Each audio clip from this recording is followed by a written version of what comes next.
Alright, here it is. It's the Stegosaurus from the Jurassic World Hammond Collection. Now, I'm pretty excited about this one. So let's go ahead and open this up and check it out. And as you can see, this thing is pretty awesome. His tail snaps in place, similar to some of the others from this collection, but this one actually snapped together a lot easier. Now, since we're already at the tail, we might as well just start here. It can spin all the way around, it can move up and down, side to side. It has a wire in it, so we can pose it however we like, and it's got these awesome looking spikes on the end, which are actually nice and rubbery, as well as these plates. Now, I was actually really worried that the plates on this guy were going to be made out of like a really hard plastic, similar to the Spinosaurus, so I'm really happy that they're nice and flexible. I also like the realistic look to these and that they're staggered, but you know, one thing I'm not in love with is this seam right here. As you can see, it doesn't seem to be lining up quite right. I'm not totally sure what's going on here. When I push this bottom part together, it sort of fixes it temporarily, but that's not the same case for this top piece. It just doesn't seem to be lining up quite right. Now, I imagine there's probably a way to fix this, but for now, at least when we flip it over, the other side isn't quite as bad.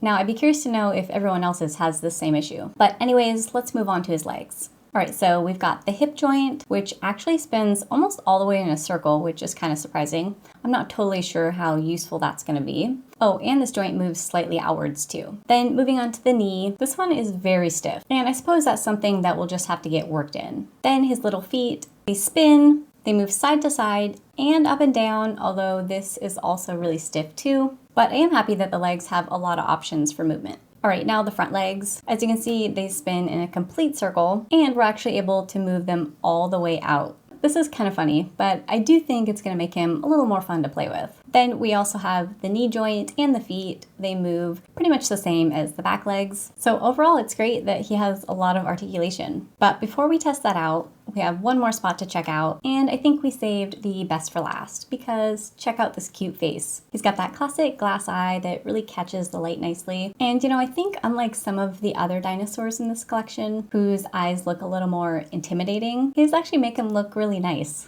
All right, then his head and neck both have a lot of movement. They can move up and down, side to side, basically any way you want to move it. So that's pretty neat. And you know, something else that's really nice is the fact that he's a sauropod. So that means he has all four legs to stand on, and that really makes him a lot easier to balance, which is definitely an issue I have with some of the other dinosaurs from this collection. And speaking of those other dinosaurs, here he is next to the Giganotosaurus. Definitely a little size difference, but they look really cool together. And real quick, let's add in one of my other favorites, the Therizinosaurus. You know, by the looks of it, I think he's going to be a really great addition to the collection. And while it might be too soon to tell, he might actually be my new favorite. It could be the color or the cute face, or possibly the fact that he's just from a really memorable scene in the Jurassic World collection. But whatever it is, I really like him. So go ahead and give this video a thumbs up if you're thinking about picking up one of these, and let me know down in the comments, what's your favorite dinosaur from this collection? Oh, and as always, you can find links to these dinosaurs down in the video description.